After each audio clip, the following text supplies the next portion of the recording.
mean, I was on, the internet today, seeing people on the right calling people on the left demons, saying that they were evil, communists, et cetera, et cetera. I'm talking about leadership here, and you understand what I'm talking about, okay? What does leadership demand in this moment from the top down to set the tone? Abby Phillip did a segment on her CNN show to discuss the death of Charlie Kirk. She spoke with some MAGA pundits about the rhetoric that we're getting from the right, from the President of the United States, from MAGA pundits. We're going to take a look at this exchange on Abby Phillip's show. I will share my thoughts on this as well. Let's get into it together. Charlie Kirk's assassination is tragically now more evidence of the rise in political violence in this country. Former Congresswoman Gabby Giffords posted tonight, the democratic societies will always have political disagreements, but we must never allow America to become a country that confronts those disagreements with violence. Giffords, of course, was shot in the head in 2011 at a campaign event in her home state. 6 people were killed and 12 others were injured. In 2017, Republican Congressman Steve Scalise shot at the congressional baseball game in Washington. Barack Obama, Hillary Clinton, and Joe Biden and this network, all targets of bomb and death threats in 2018. Governor Gretchen Whitmer, a Democrat, the subject of a domestic terror plot in 2020. The January 6th riots, there were chants for hanging Mike Pence and Nancy Pelosi. 2022, Speaker Pelosi's husband was attacked in a home invasion, and Republican Congressman Lee Zeldin was confronted on stage by a man with a weapon. In 2023, Republican Senator Rick Scott was the target of death threats and swatting, and the 2024 assassination attempt of President Trump in Pennsylvania. Earlier this year, Pennsylvania Governor Josh Shapiro's family and his home were targets of an arsonist. And on June 14th, Minnesota Democratic State Representative Melissa Hortman and her husband were assassinated in their home.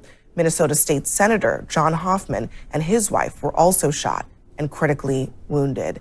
This is a poison that is now in the bloodstream. And I just want to give voice to, I think, what all of us in the country, not just in the studio, but all of us in the country are feeling tonight, which is that when you can't go out on a university campus and speak without risking being shot, when you can't stand at a campaign rally without risking being shot, none of us are safe in a country like that, Governor. And I'm just wondering, are we at a point where we are going to finally address that and not just fold it into the pre-existing partisan disagreements that we have? Well, I think you put your finger right on one of the main points here, Abby. And I had a chance today to do some research, including running what are the reasons for political violence or triggering dramatic political violent events through several AI chatbots. And there are numerous factors, but 3 of the most prominent that kept coming over and over again. 1 was dehumanization of opponents. 2 was identity cleavages. And 3 was disinformation and conspiracy theories. Does that sound familiar to your viewers, to anybody at this table? We're deep in that. Resonates with all of us. Yeah. And I would add just 2 more. These are mine. We have a major mental health crisis in this country. We have way too many people out and about who are disassociated, who are seriously mentally ill, some of whom, not all of whom, are prone to violence. And for those individuals, we need better solutions. And the last one is undeniably, we have a political hysteria, commercial, industrial complex in this country that whips people into a frenzy. Now, Tim Pawlenty, with the R next to his name there, indicating that he's a Republican, says all of these things about what leads to political violence and talks about dehumanization and name-calling and, I'm paraphrasing, but othering and all of this. 2 words that he does not say are Donald and Trump. When we saw that chart that Abby Phillip put up of these various incidents that have happened, most of those were when Donald Trump was in office, either his first term or his second term. And what do we see from Donald Trump every single day? He calls people animals and vermin. And immediately after this killing of Charlie Kirk, what does Donald Trump do? Before we even know anything about who the shooter was, Donald Trump immediately comes out and talks about the left and how terrible the left is. The next day, he goes on Fox News, and one of the Fox News hosts says, you know, there are radical people on the right, too. There are radical people on the left. There are radical people on the right. Donald Trump downplays that and says, well, the radical people on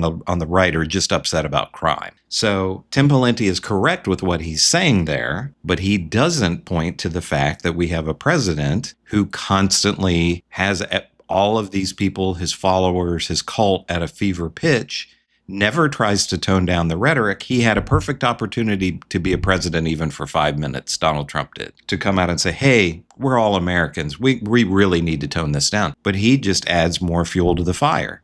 So Tim Pawlenty had a great opportunity to go on Abby Phillip's show and say, you know, there's a lot of blame to go around, but there's some blame that lies in my party and in my president. Those are all, I think, incredibly valid points. I just want to play, though. I mean, we heard from the president tonight. We played a little bit from him earlier today about Charlie Kirk, who I know is such a huge part of his coalition. But he also broadened this out. We don't have a suspect yet, but he broadened this out to what he described as those who contributed to this atrocity. I want you to listen to this.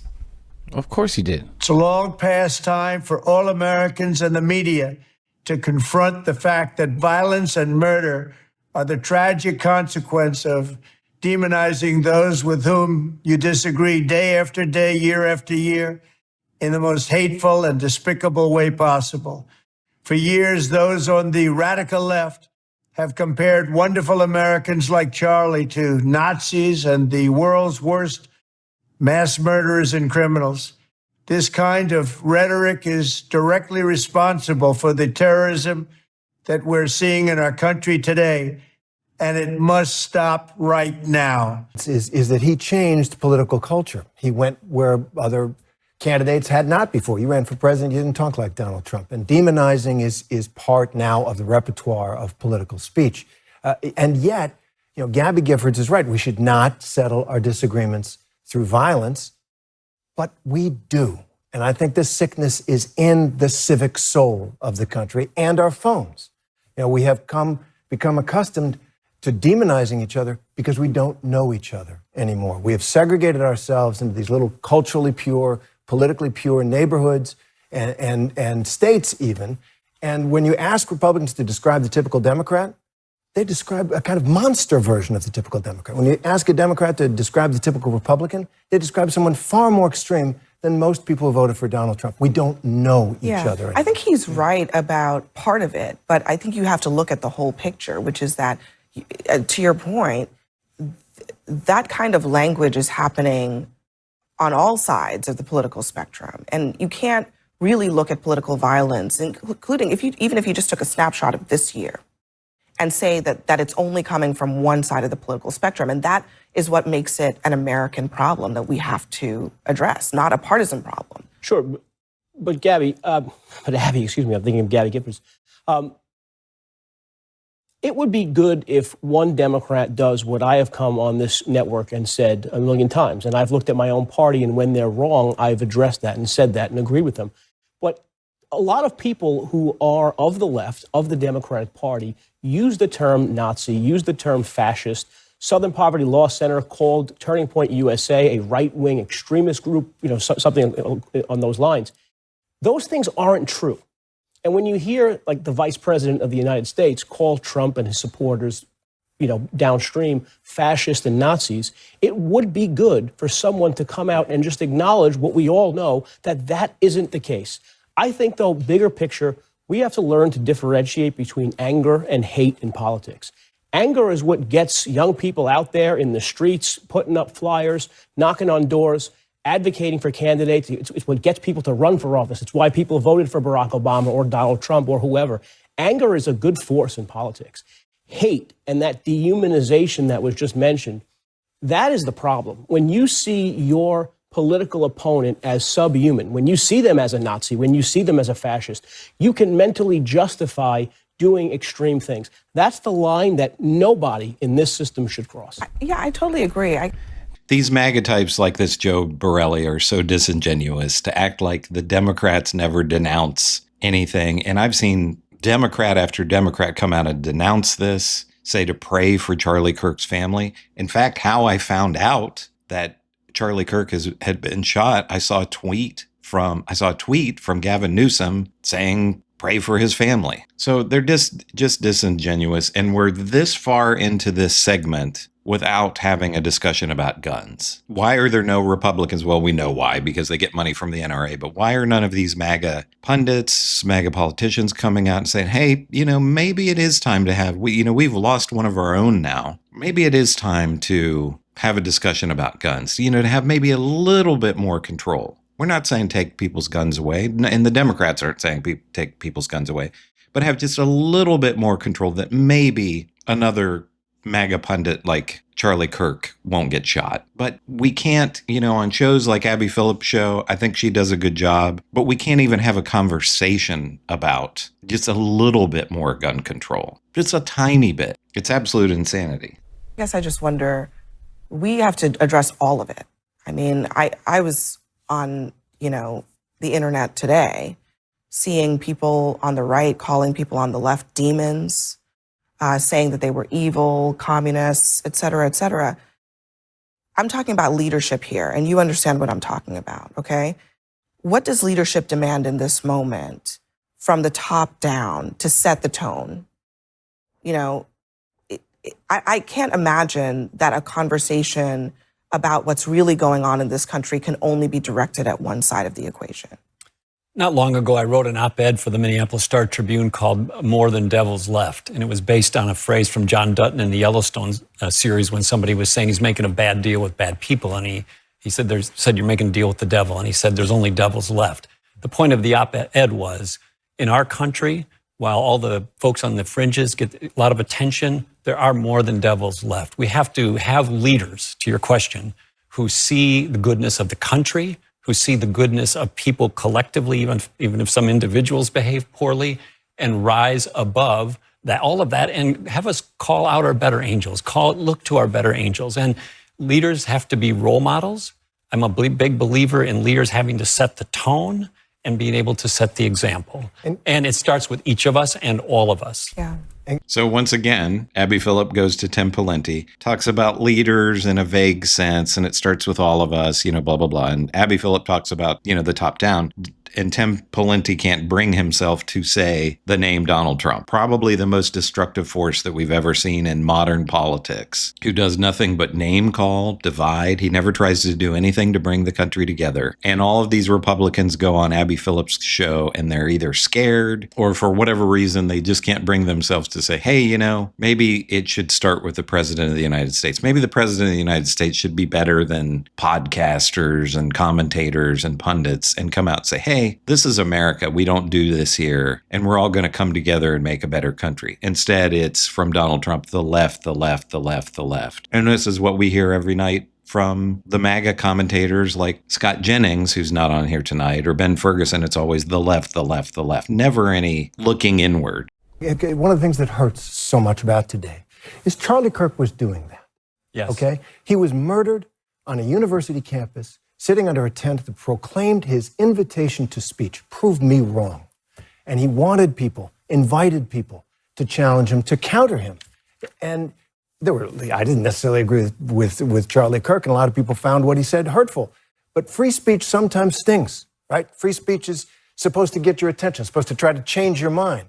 And there is this school of thought that free speech is violence or free speech is a myth. It's not. It's the only way out. And he was practicing it, maybe in a way that I wouldn't have. And we don't know about this shooter yet, but I'll make a bet. The pattern is young men, not always young, but almost always men, deranged. And we think it's rational. It's like, well, why would you shoot Charlie Kirk? Because he was for free speech. He was reaching out. He was you could disagree with him, but he was trying to make an effort to be a uniter, or at least somebody who'd have an honest, open debate, and he gets shot.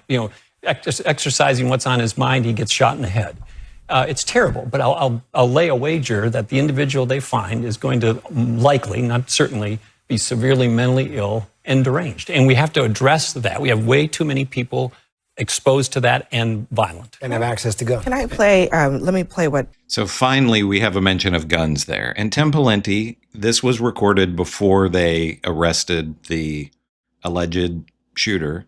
He could be right that he's, you'd have to be not a rational person to go and shoot somebody, but could be mentally ill, and he is young. But what it's looking like is there's evidence that he was on the far right, who didn't think that Charlie Kirk, who's on the far right, was far right enough. So it doesn't look like this is going to be a lefty. And again, we had Utah, which my understanding is had open carry law for college campuses.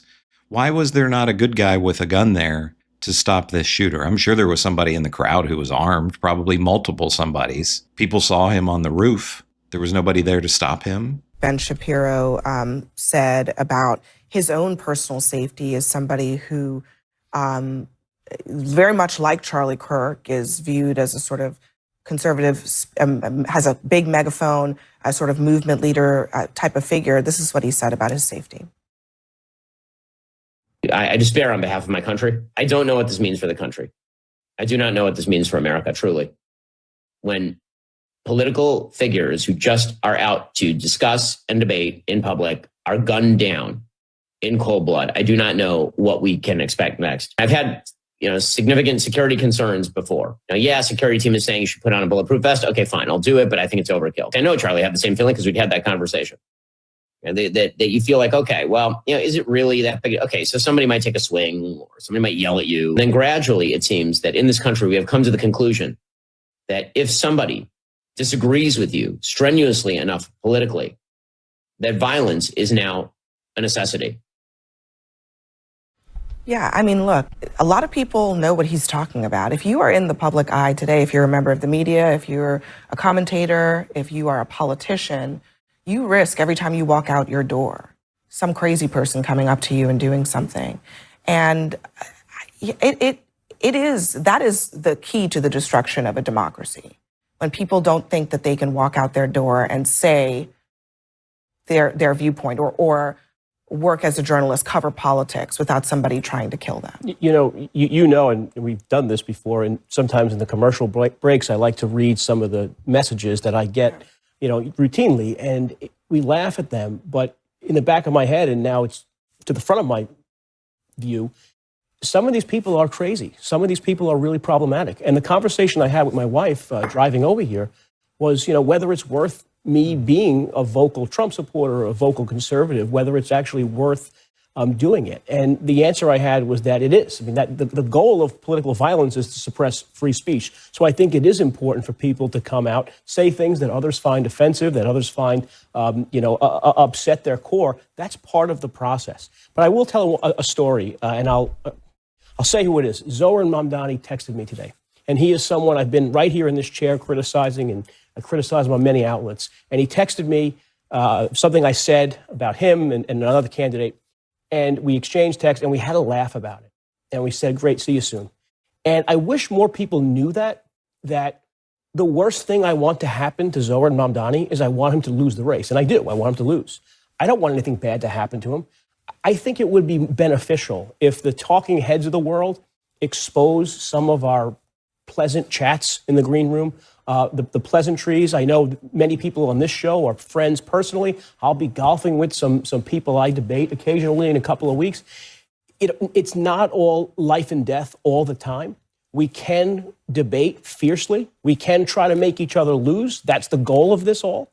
But at the end of the day, we are all Americans. We are all hopefully swimming in the same direction for a better country. And I think that needs to be said. Yeah, I mean, I say that a lot about this show. People don't realize that people who sit at this table who have diametrically opposite views, sometimes they're friends. Sometimes they're going out to drinks afterwards. But So, good on Joe Borelli for sharing this story about Mamdani. And he's right with what he's saying. This should not be life and death in terms of people sharing their opinions and sharing their views. But again, I'm going to reiterate, and what Abby Phillip said here, it's got to be scary for these public figures like this, especially, it was scary before, but especially in light of what just happened over the last few days. But again, we have a president who could just take 30 seconds and come out and say, hey, this isn't the way to do things. I don't care if you're on the left or the right. I don't care if it's a left-wing person, and I'm saying Donald Trump could be saying this, that I don't like. Challenge them with words, but not with guns, or if it's somebody on the right. But Donald Trump is incapable of doing that. He can't be a president for even 5 minutes. And along the lines of them being friends, this is one of the big secrets that a lot of people I don't think understand. A lot of these commentators, a lot of these people on YouTube and on other platforms, they're actors. They're saying things that they don't necessarily believe just to get clicks. Was Charlie Kirk a true believer? I don't know. I mean, it seems like he was, but I know that some of these other big people, big names, are not necessarily saying everything that they believe. They're saying what an audience wants them to say so they can make money and get clicks. This was said all the time back in the day about Rush Limbaugh, that he didn't really believe all of that. He was just saying it to get clicks. But the people who are following these channels and listening to these commentators, it's very real to them. And in some cases, it's so real that it's life and death for them. So I think that's one thing that people need to really understand. But let me know what you think about all of this on this segment on Abby Phillip show. Do you agree with that, what Abby Phillip had to say? Do you agree with what Tim Pawlenty and Joe Borelli had to say? Let me know in the comments what you think about this. Do you think we'll see any Republican leaders, especially in light of the fact that it looks like this shooter was a right-winger? Do you think any of the Republican leaders, so-called leaders, will actually come out and admit that and say, you know, it wasn't the left? Do you think people like Scott Jennings or Ben Ferguson will go on Abby Phillip's show and say, you know, it turned out not to be the left. Maybe we need to tone things down on the right? I doubt it, but let me know what you think in the comments. Make sure to give me a like and subscribe. I'm Chris on Culture, and I will see you in the next video.